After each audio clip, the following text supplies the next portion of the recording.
High বন্ধুরা, সবাই কেমন আছো? আশা করি সবাই ভালো আছো। ঝর্ণা কিচেন নতুন একটা রেসিপি নিয়ে এসেছি। গরমে কাঁচকলা আলুর ঝোল আজকে আমি রান্না করব সুস্থ থাকার জন্যে, বাড়ির সবাইকে সুস্থ রাখার জন্যে, নিজেও সুস্থ থাকার জন্যে। এই কাঁচকলা আলুর ঝোল আমি কিভাবে রান্না করব, তোমরা প্রথম থেকে শেষ পর্যন্ত পুরো ভিডিওটাকে দেখতে থাকো। কাঁচকলাগুলো আলাদা করে নিয়ে এর মধ্যে আমি একটু জল দেবো। জল দিয়ে এবার এর মধ্যে একটু হলুদের গুঁড়ো দিয়ে দেবো। হলুদের গুঁড়ো দিয়ে কাঁচকলাগুলো এইভাবে একটু ধুয়ে নেব। তাহলে দেখবে কাঁচকলা রান্না করলে অনেক সময় কালো হয়ে যায়, সেই কালো ভাবটা থাকবে না এভাবে হলুদ দিয়ে ধুয়ে নিলে। ধুয়ে এবার আমি এক সাইডে রেখে দেবো। কলাগুলোকে ধুয়ে আমি এক সাইডে রেখে গ্যাসে একটা কড়াই বসিয়ে দিয়েছি। কড়াইটাকে ভালোভাবে গরম করে নিয়েছি। এবার পরিমাণ মতো তেল দিয়ে দেবো। তেল বেশি দেবো না, একদম অল্প করে একটু তেল দেবো। তেলটাকেও গরম করে নেব। তেলটা গরম হয়ে গেলে কটা গোটা জিরে নিয়ে নিয়েছি, কটা গোটা জিরে ফোড়নে দিয়ে দেবো। আর তার সাথে দিয়ে দেবো এখানে আমি কালো জিরে কটা এর মধ্যে দিয়ে দেবো। দিয়ে একটা শুকনো লঙ্কা দিয়ে দেবো। দিয়ে শুকনো লঙ্কাটা আর কালো জিরেটাকে একটু ভেজে নেব। যেই তোমার হলো ফোড়নটা ভেজে নেওয়া হয়ে যাবে, তখনই দিয়ে দেবো ফোড়নের মধ্যে আলু দিয়ে দেবো। দুটো আলু নিয়েছিলাম, আলু দুটোকে কেটে রেখে দিচ্ছি, আলু দুটো দিয়ে দেবো। আমি দুটো নিয়েছি, যা যেটুকু লাগে সেটুকু নিয়ে নেবে। তার মধ্যে দিয়ে দেবো আমি অল্প একটু লবণ, আর দেবো অল্প একটু হলুদের গুঁড়ো। লবণ আর হলুদের গুঁড়ো দিয়ে একটু ভেজে নেবো হালকা করে, একটু নাড়াচাড়া দিয়ে, বেশি ভাজবো না, নাড়াচাড়া দিয়ে নেবো। নাড়াচাড়া দেওয়ার পরেই আলুগুলো একটু ভেজে নেওয়া হয়ে যাবেই হালকা করেই, তারপরে এর মধ্যে আমি দিয়ে দেবো যে কাঁচকলাগুলোকে আমি হলুদ দিয়ে ধুয়ে আলাদা করে রেখে দিয়েছিলাম, সেই কাঁচকলাগুলো এর মধ্যে দিয়ে দেবো।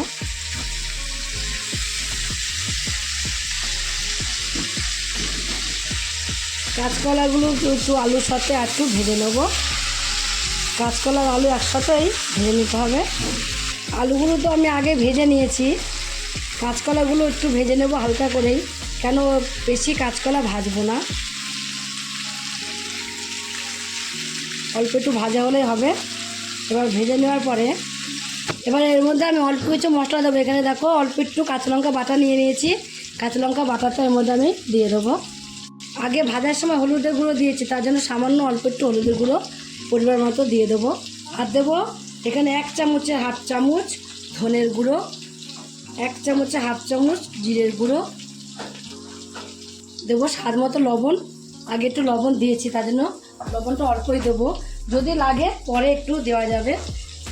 কম হলেও খাওয়া যায়, কিন্তু বেশি হলে দেখবে খাওয়া যায় না। আর দিয়ে দেবো একটু স্বাদ বাড়ানোর জন্য এখানে আমি অল্প একটু চিনি। চিনিটা একদমই অপশনাল, তোমরা দিতেও পারো নাও পারো, কিন্তু চিনিটা দিলে যে যতটা স্বাদ লাগবে, চিনি না দিলে ততটা স্বাদ কিন্তু লাগবে না। এবার সব মশলাগুলো দিয়ে একটু মিশিয়ে নেব। আর 1 চামচ এখানে আদা বাটা দেবো আমি কালারের জন্য। শুকনো লঙ্কার গুঁড়ো মোটেই দেবো না এই গরমে, কালারের জন্য এখানে আমি টমেটো দিয়ে দেবো। একটা টমেটো দিয়েছি, আর এখানে চিনি দিয়েছি, তাতেই কালার চলে আসবে দেখবে। টমেটো আলাদা করে লঙ্কার গুঁড়ো দেওয়ার কোনো দরকার নেই। এবার একটু কষিয়ে নেব। আদা জিরে বাটা দিলে বেশি না কষালেও দেখবে হবে। আর যদি রসুন পেঁয়াজ দেওয়া যায়, পেঁয়াজ রসুনে একটু বেশি করে কষাতে হয়, না একটু কাঁচা গন্ধ বেরোয়। আর আদা রসুন দিয়ে দেখো, এখন তোমাদের আমি কিন্তু কিছুক্ষণ পরেই দেখাচ্ছি। দেখো এখন কালারটা কতটা চেঞ্জ হয়ে গেছে, কষাতে কষাতে কষানো হয়ে গেছে। গ্যাসটাকে কমিয়ে দিয়ে আমি কষিয়ে নিলাম। তোমরা যদি হলুদ না দাও, আগে প্রথমে তেলের মধ্যে একটু চিনি দিয়ে দাও আর টমেটো দাও, দেখবে তাতেই কালার চলে আসে। কষিয়ে হয়ে গেছে, কষিয়ে নিয়ে এবার আমি এর মধ্যে জল দিয়ে দেবো। একটু পাতলা ঝোল করব, তার জন্যই একটু জলটা বেশি করে আমি দিয়েছি। তোমরাও এইভাবে পাতলা ঝোল খাও আলু দিয়ে কাঁচকলা দিয়ে। এত গরমের মধ্যে কোনো কিছু আর তোমরা খেও না। ঢাকা দিয়ে রেখে দিয়েছিলাম, এবার ঢাকনাটা খুলে দেখবো আমি কত দূর হলো। তারপর গ্যাসটাকে আমি কমিয়ে রেখে দিয়েছিলাম, গ্যাসটাকে কমিয়ে ঢাকা দেওয়া ছিল। এখন কিন্তু আলুগুলো আর কাঁচকলাগুলো একদমই সিদ্ধ হয়ে গেছে। দেখো কেমন গলে যাচ্ছে কাঁচকলাটা, সব সিদ্ধ হয়ে গেছে একদম। এবার এর মধ্যে আমি একটা মশলা দিয়ে দেবো। দেখো এই মশলাটা আমি বাড়িতে তৈরি করেছি শুকনো। এর মধ্যে আছে গোটা জিরে, গোটা ধনে, একটু তেজপাতা, সব কিছু দিয়ে মশলাটা তৈরি করা। সেই মশলাটা সামান্য একটু দিয়ে দেবো।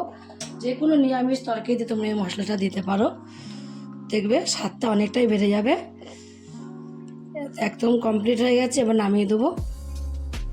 যদি পাতলা ঝোল হয়, তোমরা যদি পাতলা ঝোল খেতে পছন্দ না করো, তাহলে এখান থেকে 2-1টা আলু নিয়ে একটু গলিয়ে দিয়ে দিতে পারো, তাহলে গাঢ় হয়ে যাবে।